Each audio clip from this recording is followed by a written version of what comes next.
So hello again. And yeah, happy Christmas, everyone. I hope you've had an interesting, beautiful Christmas, whatever's been going on for you. Feels like a huge time of learning through interaction with family, what's going on in our deeper selves. So yeah, I hit Christmas with, I was holding the 59, which is my EQ in the Delta, which is all about dishonesty, intimacy, and transparency. And I'd found out that the 59 is my brother's life work and my dad's purpose as well. So I kind of went in with this kind of lens of, what are the things that people are dishonest about in my family that I would have been programmed with between the ages of 7 and 14. That was quite a profound sort of revelation, really, of all the things that aren't allowed to be talked about in my family, and they'll be different in different families. So two that came up were women who grow their hair grey, just let it grow out, and ghosts. Quite different things, but yeah, my parents are very religious, and so the sort of band of things you can talk about is actually quite narrow, and my poor sister-in-law kind of found herself in the middle of quite a few of them. So yeah, anyway, so one of the things I did to it sounds crazy, but I really wanted to go to church. I'm the only one who went in the end, and while I was in the service, which was nothing spectacular really, but I think in the music I often get these sort of downloads, and what came to me again was about these extreme trans-Neptunian objects and Christ consciousness. So if we imagine this, that we have the discovery of Uranus, Neptune, Ceres, and then Pluto in the 1930s. These were all real quantum shifts that I've talked about in previous weeks. Then we have this leap to Sedna, who is 11,300 year orbit compared to about 230 with Pluto. So you're talking like a huge leap there. And this is just kind of my personal interaction with Sedna and talking with you, is that I feel that Sedna is the archetype who is like the trouble causer in the family. They bring up the taboo subjects, they live the taboo subjects somehow. They can't help but hold this energy. And so they may, it can be quite in an extreme end. They can actually be ejected from the family system, or they can be the scapegoat or whatever. So Sedna's job isn't easy, but I kind of had this revelation in relation to Jesus that, the more I've kind of got into Jesus, the more I appreciate how much he was challenging the Jewish system of the time that was there. And he was part of that culture. And, just the relationship of men and women, the relationship of Jewish people to, other people in that region, like the whole story of the Good Samaritan is absolutely mind-blowing if you kind of really get it, that, Jesus was suggesting to help perfect strangers, and, and calling out the corruption of the church, because it's a you know, it's a man of the cloth who ignores the Samaritan at first, or the guy who's been robbed by the side of the road. So Jesus is pretty revolutionary, but for his trouble, he ends up being crucified because he's really breaking a lot of taboos in the culture around him. And so it's quite interesting I think, to look at him as a revolutionary character, but also he refused to fight the Romans. So, you know, the people who wanted a revolutionary to lead a military strike, if you like, against the Romans, they were disappointed too, because he was all about peace and wouldn't go down that road. So so yeah, he kind of met hostility on many fronts because he wasn't really meeting anyone's expectations of what this Messiah should look like, really. Okay, so what I kind of perceived is Sedna takes us into this territory of like a radical deconstruction of our cultural programming and our family programming. And that leads us open to whatever Leleakhuonua and Alicanto are offering. And, you know, it's very kind of new for me and for all of us, really. So these are just kind of my feelings about what I feel they represent. But what we're actually going to do today is a celestial communication that I created a while back and Cheryl reminded me of.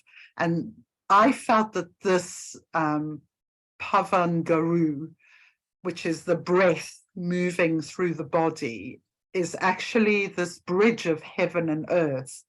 And this is what I feel these bodies are about. They're about the completion of the incarnation of spirit into matter. So this is what the Gene Keys is all about, the 7 seals, the Venus sequence, the Delta. You know, they're all taking us on this journey, and they're like these amazing technologies, I guess, that are helping us. So I'm just going to do, like, I did do these presentations before, but I'm just going to give a few key points about Leleakhuonua. Let's do that first, and Alicanto. Okay, so slideshow. Hopefully this is going to start. Hey, look at that. I'm getting used to this technology now. So there's 3 bodies known as Extreme Trans-Neptunian Objects: Leleakhuonua, Alicanto, and Sedna. And no doubt they will discover more as time goes on. Okay, so Leleakhuonua is named for the golden plover bird. In the Hawaiian language, the bird is called kolea, and the Maori call it kuriri. So it's considered a very sacred bird. And the golden plover was one of the first birds that came up for me in the dream arc. And if you've been on the dream arc, it kind of suggest to you how you might work with this animal. And this one told me to go on a night quest. I'm like, oh my God. But it's like I couldn't refuse the invitation, even though it absolutely terrified me.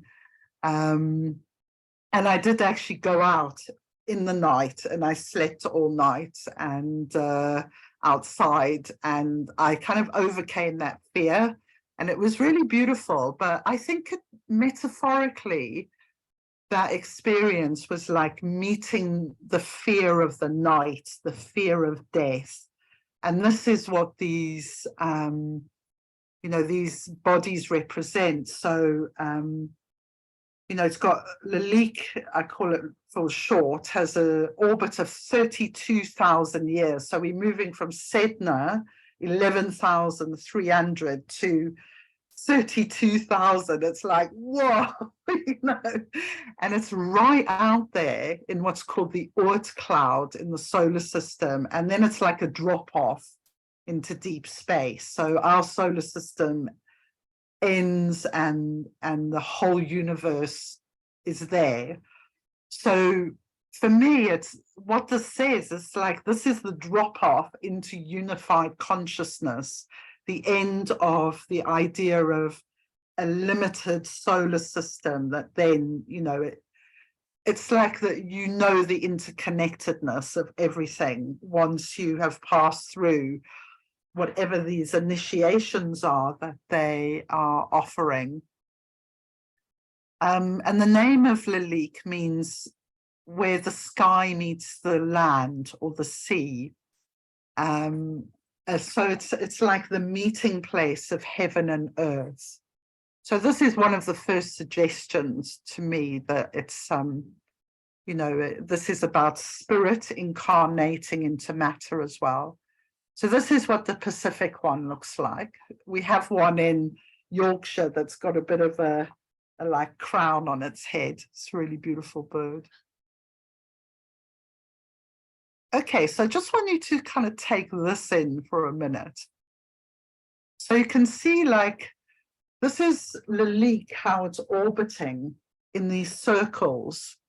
And this is apparently how the golden plover flies in that meeting place of the sky and the land. It has a circling kind of motion. So this is why the astronomers who discovered it have called it that. I just want you to kind of just have a pause and kind of tune into the kind of miraculousness of this body moving slowly. 32,000 years it's going to take to go around the sun in these little circles. So it just really speaks to me of patience and timelessness and the spiraling nature of that. And so, yeah, I'm going to invite you to come in and speak and just see if any of you have any thoughts on that little bit. Anyone else feels anything looking at it? I can say something just because of the visual. You know me, it doesn't have, yeah. I like to think on things that don't matter. But it just looks like a chain and like a rung ladder to me. It could be a rope, it could be a ladder, but it has that, like when you pull something out and you see the chain link on some ribbons or, sometimes. So it's very precarious though, because the way it's shown in this picture is almost like a rope bridge. And then you're talking, I'm looking forward to what you say about Sedna, because I can really feel that in me. It makes me very anxious. And just feeling all the feels today after Christmas and everything, because I have a black sheep child manifesting my unlived life and my parents in it all, So anyway, I'm going to stop.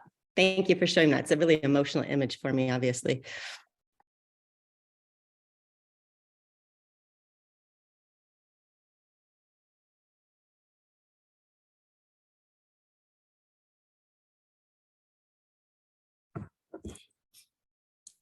I'm just going to say this. I don't know.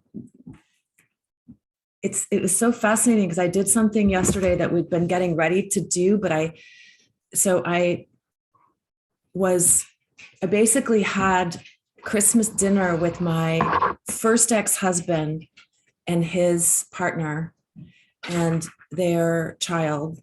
She has got a little self-conscious because I realized I was being recorded. Um, it's okay, I can handle it. So this boy that is from her first marriage, I hadn't spent a lot of time with them. Anyways, it was interesting because I've never had this kind of, give me a second, let me pull my thoughts together.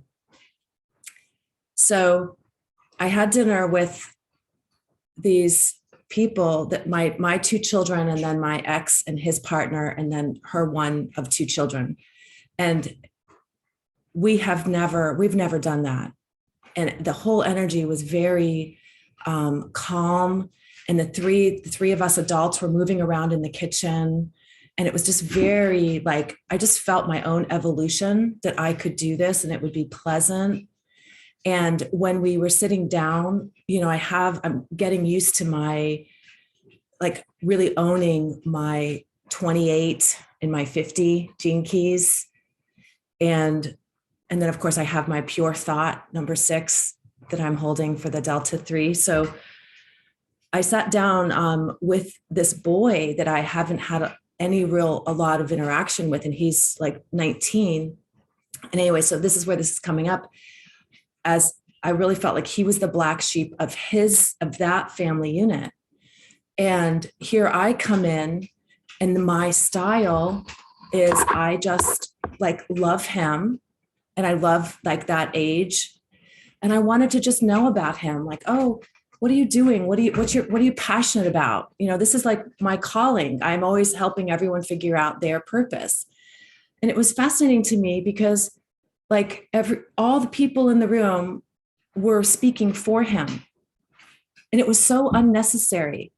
And I was like, what is everyone afraid of? Like, if you really listen to what I'm asking, I'm warm, I'm patient, I'm just asking these beautiful questions out of genuine love and curiosity, and allowing this boy, like, I'm like, has no one ever asked this boy these questions? It really felt like that. Like everyone got all anxious about it, and he's like hemming and hawing. And I said, okay, I'll come back to you. And, like later in the evening.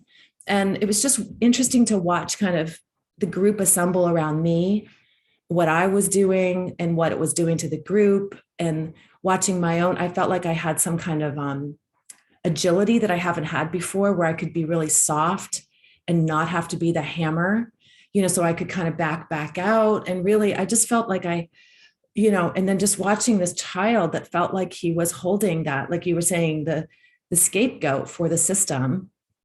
And I was like, wow, can we give this boy some room, to decide or answer me? Because I know this is a gift I have. So I'm like, can we let him have the gift that I'm bringing him, which is, what do you want, honey? You don't have to do whatever you think or whatever everyone else wants you to do. Like, what do you want? And we'll help you. We'll support you. We'll be around you to have this happen.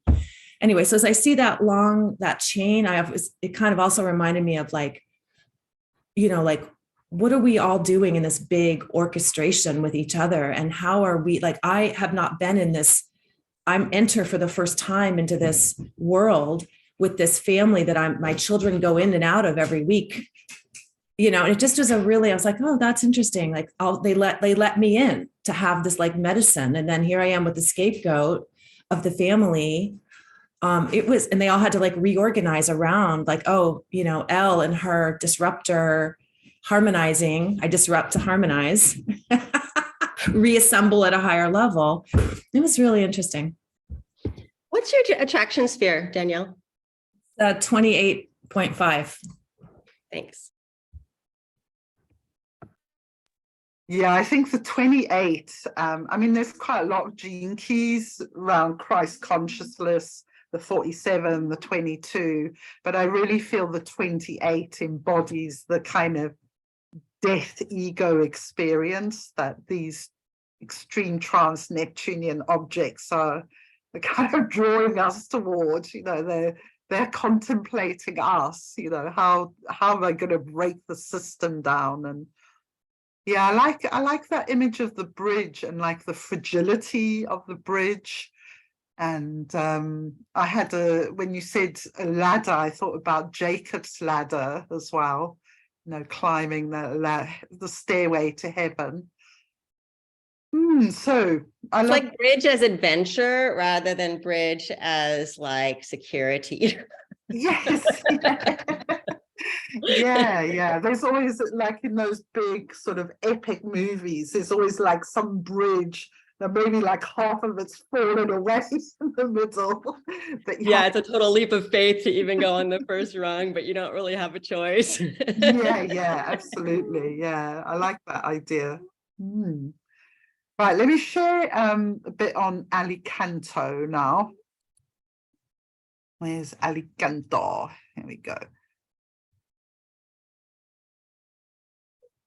So, okay, this is a PDF. So Alicanto is named for a mythical golden bird. The bird eats ore, and it has golden light and silver light like coming out of it. Pretty awesome being, really. So yeah, I also felt like this is about spiritual transformation of matter. If you think it's eating metal and then it's creating light. So it's taking something that's incredibly dense and hard and turning it into light. So that kind of speaks to me. Yeah, so I think this is about Alicanto's about like what we're taking in, whether it's emotional or physically, the food we're taking in, and how we're transforming that. So Alicanto, some astrologers have connected with food, and like the kind of like eating lots of green vegetables, for example, creates chlorophyll in your body, and therefore your body has more light in it. So Alicanto would lead greedy treasure hunters over invisible cliffs.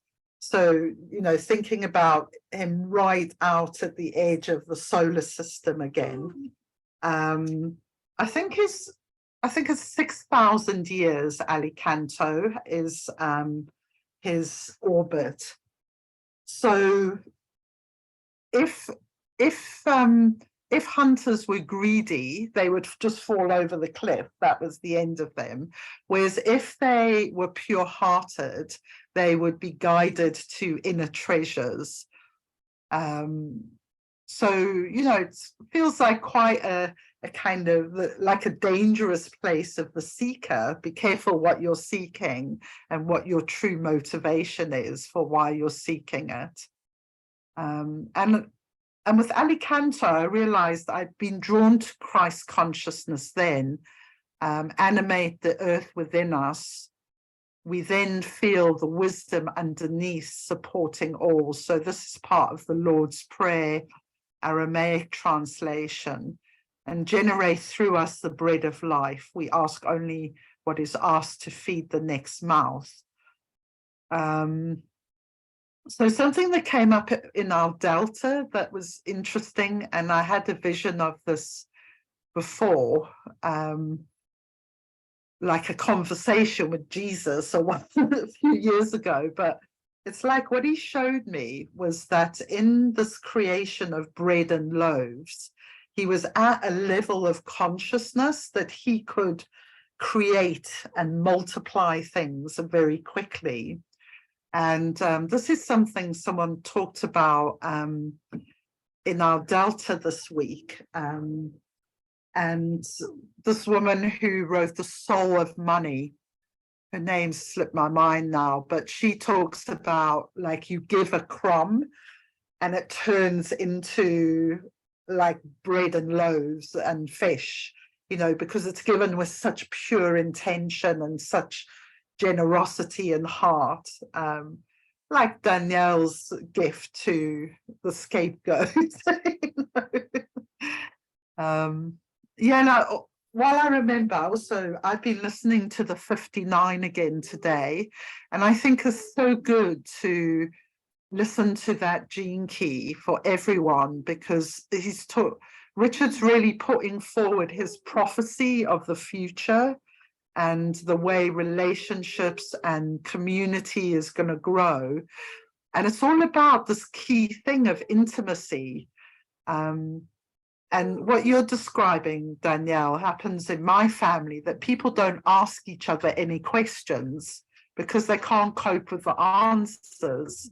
And so there's all this dishonesty and there's no intimacy, because intimacy is asking someone a meaningful question. That's what it feels like for me, you know, like, what do you really want to do? What makes you passionate?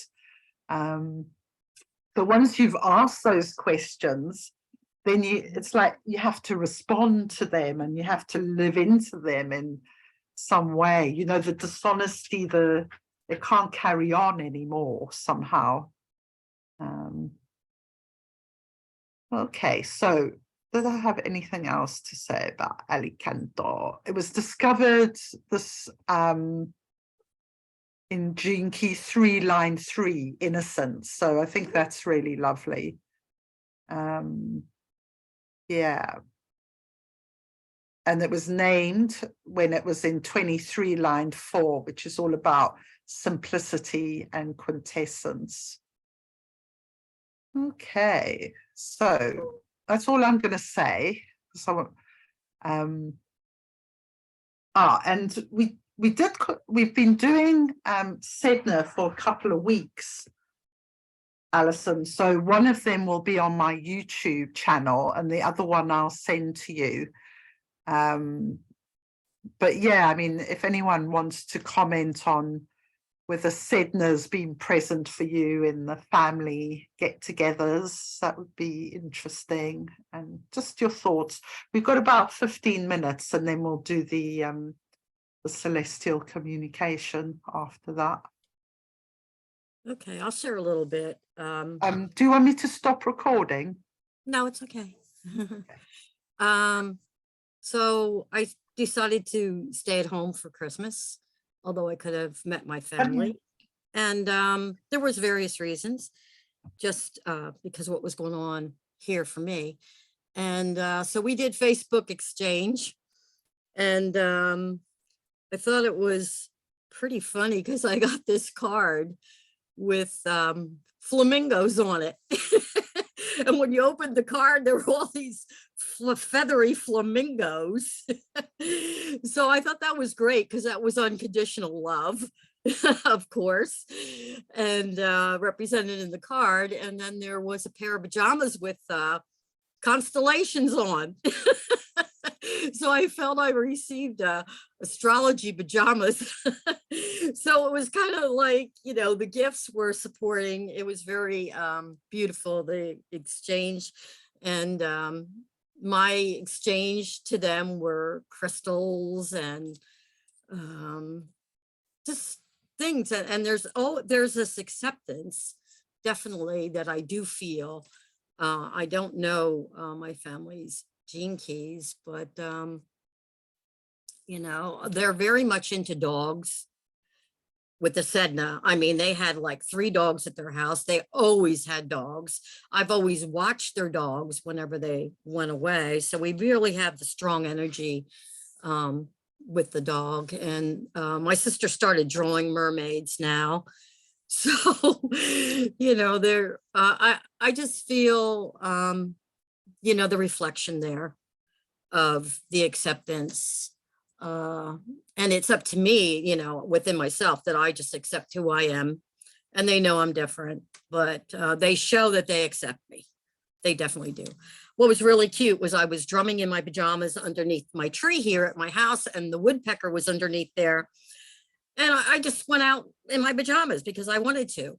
And these people started walking by to go to the river.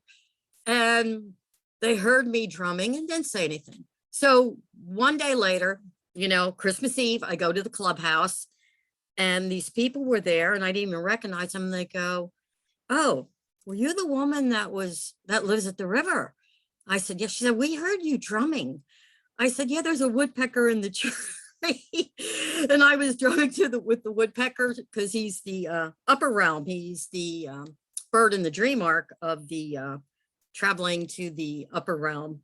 And anyway, the conversations were amazing. I was sitting in there, and there was a man I met who was camping on the beach, and he was an ordained priest, a Jesuit. For 6 years, he was in the seminary, but left the seminary, and talked about that and how he was going to all of these Indian reservations. I didn't even know these people.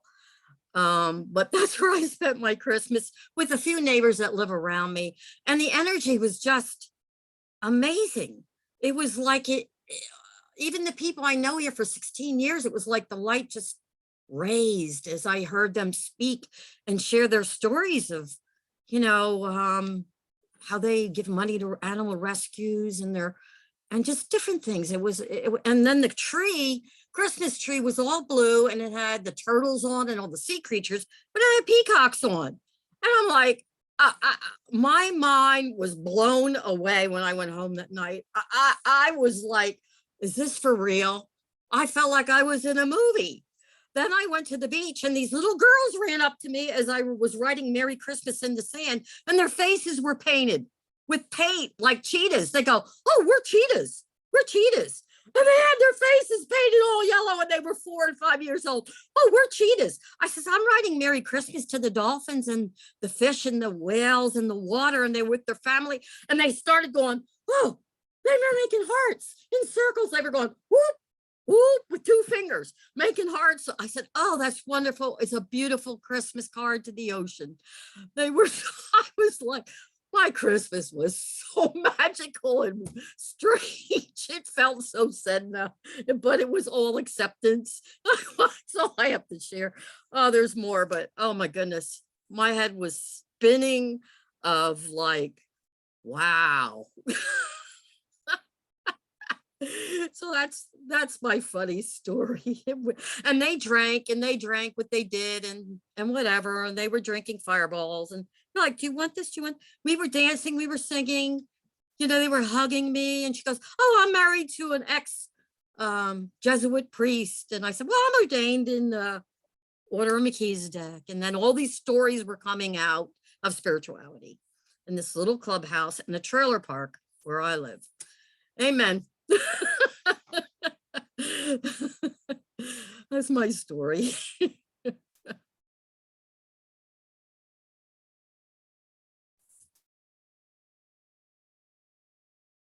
I'm just reading about her now and catching up, but it's just like on Wikipedia. But did anybody see Avatar? The new Avatar?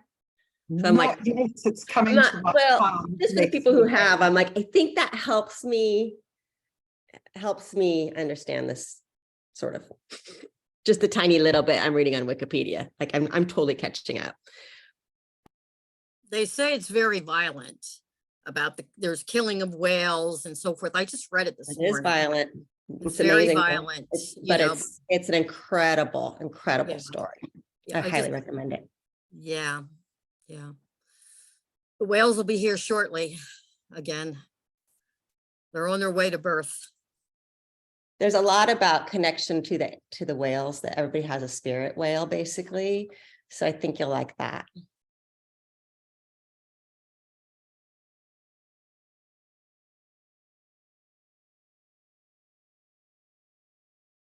All right, I'm going to pause the recording.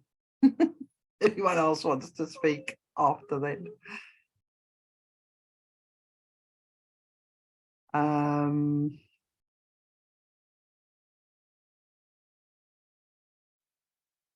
Okay, so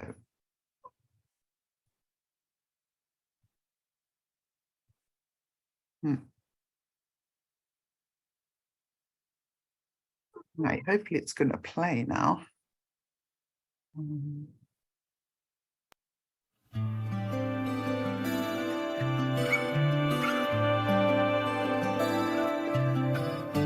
Pavan pavan pavan pavan parpara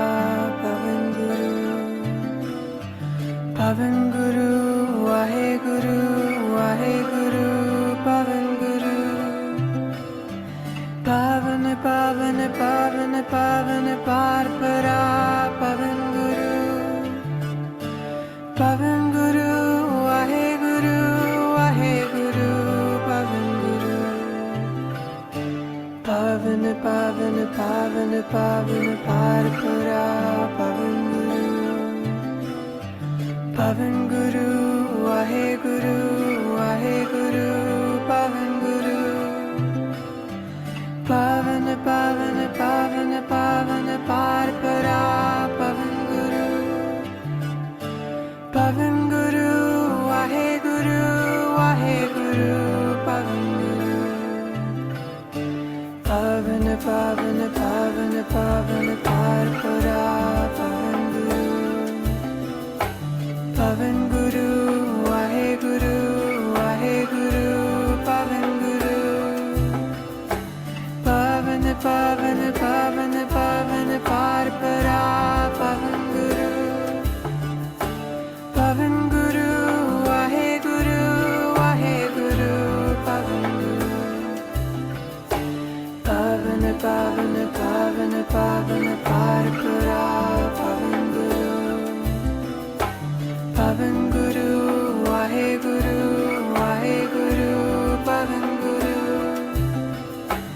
Pavana Pavana Pavana Pavana Parapara Pavan Guru Pavan Guru Wahe Guru Wahe Guru Pavan Guru Pavana Pavana Pavana Pavana Parapara Pavan Guru Pavan Guru Wahe Guru Wahe Guru Pavan Guru Pavana Pavana Pavana Pavana Parapara Pavan Guru Pavan Guru Wahe Guru Wahe Guru Pavan Guru Pavana Pavana Pavana Pavana Parapara Pavan Guru Pavan Guru Wahe Guru Wahe Guru Pavan Guru Pavana Pavana Pavana Pavana Parapara Pavan Guru Pavan Guru Wahe Guru Wahe Guru Pavan Guru Pavana Pavana Pavana Pavana Parapara Pavan Guru Pavan Guru Wahe Guru Wahe Guru Pavan Guru Pavana Pavana Pavana Pavana Parapara Pavan Guru Pavan Guru Wahe Guru Wahe Guru Pavan Guru Pavana Pavana Pavana Pavana Parapara Pavan Guru Pavan Guru Wahe Guru Wahe Guru Pavan Guru Pavana Pavana Pavana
Just holding that quiet space of feeling this whole area between the heart and the throat. It's this meeting place of heaven and earth. And potential of our bodies to hold more and more light, more and more spirit within them.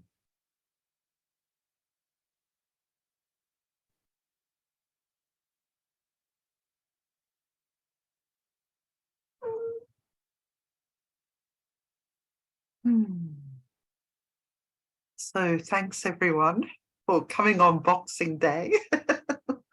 I'm glad I did it because I thought sometimes there's not a lot on to do, is there, over this sort of period. So, and Alison and Cheryl, it's lovely to see you because I know you're normally at work this time. So yeah, there'll be a session next Monday as well.